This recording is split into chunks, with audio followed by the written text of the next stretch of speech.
শিয়াল আর বকের বুদ্ধির লড়াই। একটি শান্ত জঙ্গল, চারপাশে পাখির কলরব, গাছের পাতায় হালকা মৃদু বাতাস। শিয়াল মামা গুহার ভিতর ঘুমাচ্ছিল। হঠাৎ তার ঘুম ভাঙে। শিয়াল মামা নিজের গুহা থেকে বেরিয়ে আসে, চারপাশে তাকিয়ে বলে, আহা, আজকের সকালটা কেমন সুন্দর লাগছে। পেটটাও একেবারে খালি লাগছে। খাবার খুঁজতে হবে। একটা বুদ্ধি বের করলেই আজ কিছু মজার খেতে পারবো। হঠাৎ তার চোখে পড়ে বন্ধু বককে। বক নদীর ধারে হাঁটছে। শিয়াল হাঁটতে হাঁটতে বকের কাছে যায়। বক শিয়ালকে দেখে বলে, শুভ সকাল বন্ধু শিয়াল, কেমন আছো? খুব ভালো আছি। আজ একটা স্পেশাল রান্না করেছি। ভাবলাম তুমি এলে একসাথে খাবো। আহা, তাই? সত্যি?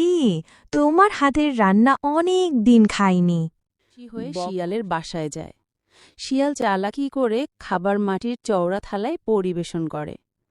তাকিয়ে কিছুক্ষণ চুপ থেকে অবাক হয়ে বলে, এটা তো মাটির থালা, আমি তো এইভাবে খেতে পারি না। আমার তো ঠোঁট লম্বা। আরে, আমি তো জানতাম না তুমি এভাবে খেতে পারো না। এখন তো কিছু করার নেই বন্ধু। ঠিক আছে বন্ধু, তুমিই খাও, আমি পরে কিছু খাবো। বলে শিয়াল তাড়াতাড়ি খেতে থাকে, আর বক শুধু তাকিয়ে থাকে। বকের অনেক মন খারাপ হয়, আর বাড়িতে চলে যায়। তবে তার মনে তখনই একটি বুদ্ধি খেলে যায়। বক মনে মনে ভাবে সে শিয়ালকে আমন্ত্রণ করবে। পরের দিন বক শিয়ালকে নিজে থেকেই আমন্ত্রণ জানায়। বন্ধু, আজ আমি রান্না করেছি, চলো চলো, আজ আমার বাসায় খাবে। শিয়াল খুব খুশি হয়ে যায়। সে বককে বলে, অবশ্যই।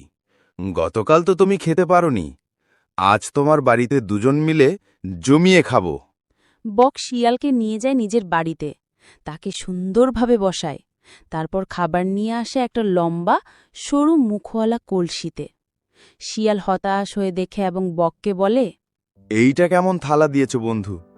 আমি তো এখান থেকে খেতে পারছি না। তারপর বক শিয়ালকে বলে, আরে, আমি তো জানতাম না তুমি এভাবে খেতে পারো না। এখন তো কিছু করার নেই বন্ধু। শিয়াল বুঝতে পারে সে আগের দিন যেমন করেছে সেজন্য তার সাথেও বক এই ব্যবহার করেছে। শিয়াল মামা অনুতপ্ত হয়ে লজ্জায় পড়ে নিচু গলায় বলে, ঠিক বলেছ বন্ধু, আমি আমার ভুল বুঝতে পেরেছি। আর এমন ভুল হবে না বন্ধু। বন্ধুরা, এই গল্প থেকে তোমরা কি বুঝতে পারলে? যেমন আচরণ তুমি অন্যের সাথে করবে, তেমনটাই একদিন তোমার সাথেও হতে পারে। তাই সবসময় অন্যের কথা চিন্তা করেই ব্যবহার করা উচিত।